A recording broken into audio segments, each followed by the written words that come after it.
Okay. Hi guys. Hi all. Welcome to another new video. ఈ వీడియోలో నేను మీకు సిలికాన్ కార్బన్ బ్యాటరీస్ అంటే ఏంటి? అవి ఎలా వర్క్ అవుతాయి? అండ్ వాటి వెనుక ఉన్న టెక్నాలజీ ఏంటి? వీటన్నిటి గురించి సింపుల్‌గా అండ్ క్లియర్‌గా ఎక్స్‌ప్లెయిన్ చేస్తాను. మీరు గమనిస్తే ఒకప్పుడు మనం యూజ్ చేసే మొబైల్స్‌లో ఉండే బ్యాటరీస్ మాక్సిమం కెపాసిటీ 4000 లేదా 5000 ఎంఏహెచ్ వరకు ఉండేది. బట్ రీసెంట్‌గా వస్తున్న మొబైల్స్‌లో మాత్రం 7000 ఎంఏహెచ్, 8000 ఎంఏహెచ్ అండ్ కొన్ని మొబైల్స్‌లో ఏకంగా 10000 ఎంఏహెచ్ బ్యాటరీ కెపాసిటీ ఉంటుంది. బట్ అలానే మన మొబైల్స్ ఏమి పవర్ బ్యాంక్ లాగా పెద్దగా అయిపోలేదు. అది సేమ్ సైజ్‌లో ఉన్నా సరే బ్యాటరీ కెపాసిటీ మాత్రం పెరుగుతుంది. దానికి రీజన్ ఏంటి అంటే, ఒకప్పుడు మనం యూజ్ చేసే మొబైల్స్‌లో లిథియం అయాన్ బ్యాటరీస్ ఉండేవి. అండ్ రీసెంట్‌గా వస్తున్న మొబైల్స్‌లో సిలికాన్ కార్బన్ బ్యాటరీస్‌ని యూజ్ చేస్తున్నారు. ఇప్పుడు మీకు ఈ సిలికాన్ కార్బన్ బ్యాటరీస్ గురించి ఎక్స్‌ప్లెయిన్ చేసే ముందు, ఈ లిథియం అయాన్ బ్యాటరీస్ ఎలా వర్క్ అవుతాయని సింపుల్‌గా ఎక్స్‌ప్లెయిన్ చేస్తాను. ఫస్ట్ థింగ్, మనం యూజ్ చేసే ఈ లిథియం అయాన్ బ్యాటరీస్‌లో స్ట్రక్చర్ అనేది చూడడానికి ఈ విధంగా ఉంటుంది.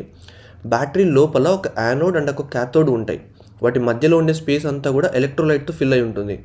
మన మొబైల్ బ్యాటరీ 100% ఉంది అంటే యానోడ్ మొత్తం ఎనర్జీతో ఫిల్ అయి ఉంటుంది. ఇక్కడ ఎనర్జీ అంటే ఎలక్ట్రాన్స్ అని అర్థం. ఎప్పుడైతే మనం మన మొబైల్‌ని యూజ్ చేస్తామో అప్పుడు యానోడ్‌లో ఉన్న ఎలక్ట్రాన్స్ అన్నీ ఎలక్ట్రోలైట్ ద్వారా క్యాథోడ్‌కి పాస్ అవుతాయి.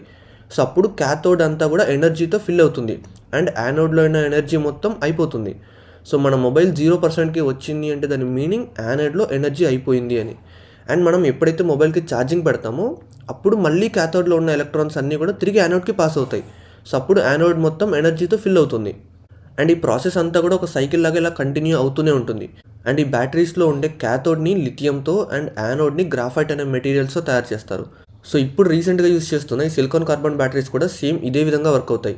క్యాథోడ్‌ని సేమ్ లిథియంతోనే తయారు చేస్తారు. బట్ యానోడ్‌ని మాత్రం కంప్లీట్‌గా గ్రాఫైట్‌తో కాకుండా సిలికాన్ కార్బన్ మిక్స్చర్‌తో తయారు చేస్తారు. అంటే యానోడ్‌లో 80% గ్రాఫైట్ ఉంటే మిగతా 20% సిలికాన్ కార్బన్ మిక్స్చర్ ఉంటుంది. ఈ సిలికాన్ కార్బన్ మిక్స్చర్ వల్ల బెనిఫిట్ ఏంటి అంటే, ఇది నార్మల్ గ్రాఫైట్‌తో కంపేర్ చేస్తే సేమ్ స్పేస్‌లో ఎక్కువ ఎలక్ట్రాన్స్‌ని స్టోర్ చేసుకోగలదు. ఎక్కువ ఎలక్ట్రాన్స్ అంటే ఎక్కువ ఎనర్జీ. దానివల్ల తక్కువ స్పేస్‌లో మనం ఎక్కువ ఎనర్జీని స్టోర్ చేయొచ్చు. అండ్ సిలికాన్ కార్బన్ అనేది గ్రాఫైట్ కన్నా చాలా తొందరగా ఛార్జ్ అవుతుంది. దానివల్ల ఎక్కువ ఫాస్ట్ ఛార్జింగ్‌కి సపోర్ట్ చేస్తుంది. బట్ మీకు ఇక్కడ ఒక డౌట్ రావచ్చు. గ్రాఫైట్ కన్నా సిలికాన్ కార్బన్ అనేది ఎక్కువ ఎనర్జీని స్టోర్ చేసుకుంటున్నప్పుడు మనం కంప్లీట్ యానోడ్‌ని మొత్తం కూడా సిలికాన్ కార్బన్ మెటీరియల్‌తో తయారు చేయొచ్చు కదా అని. బట్ అలా చేయడం కుదరదు. దానికి మెయిన్‌గా 3 రీజన్స్ ఉన్నాయి. ఫస్ట్ రీజన్ ఏంటి అంటే, ఈ సిలికాన్ కార్బన్ మెటీరియల్ అనేది ఎక్కువ ఎనర్జీని స్టోర్ చేసుకునేటప్పుడు ఒక్కోసారి కాస్త ఎక్స్పాండ్ అవుతుంది. అలా జరిగితే మన మొబైల్ బ్యాటరీస్ అనేటివి ఉబ్బిపోతాయి. అండ్ అందుకే దాన్ని గ్రాఫైట్‌తో మిక్స్ చేసి యూజ్ చేస్తున్నారు. దానివల్ల బ్యాటరీస్ అనేటివి ఉబ్బకుండా కంట్రోల్ చేయొచ్చు. రీసెంట్‌గా వస్తున్న మొబైల్ బ్యాటరీస్‌లో యానోడ్స్ ఏవైతే ఉంటాయో అందులో 20% సిలికాన్ కార్బన్ అండ్ అలాగే 80% గ్రాఫైట్‌ని యూజ్ చేస్తున్నారు. సెకండ్ రీజన్ ఏంటి అంటే, ఈ సిలికాన్ కార్బన్ మెటీరియల్స్ అనేటివి గ్రాఫైట్ కన్నా చాలా ఎక్కువగా హీట్‌ని జనరేట్ చేస్తుంది. దానివల్ల బ్యాటరీస్ అనేటివి చాలా ఎక్కువగా హీట్ అవుతాయి. అండ్ ఆ హీట్‌ని ప్రాపర్‌గా మేనేజ్ చేయకపోతే బ్యాటరీస్ పేలిపోయే ఛాన్స్ ఉంటుంది. అండ్ థర్డ్ రీజన్ ఏంటి అంటే, నార్మల్ గ్రాఫైట్‌తో కంపేర్ చేస్తే సిలికాన్ కార్బన్ మెటీరియల్ అనేది చాలా కాస్ట్ ఎక్కువ. దానివల్ల కంప్లీట్‌గా సిలికాన్ కార్బన్ మెటీరియల్‌ని యూజ్ చేస్తే బ్యాటరీ కాస్ట్ కూడా చాలా పెరిగిపోతుంది. అందుకే సిలికాన్ కార్బన్‌ని కంప్లీట్‌గా వాడకుండా జస్ట్ కొంత పర్సెంటేజ్ వరకు మాత్రమే యూజ్ చేస్తున్నారు. దానివల్ల బ్యాటరీ సైజ్ పెరగకుండా వాటి కెపాసిటీ మాత్రం పెరుగుతుంది.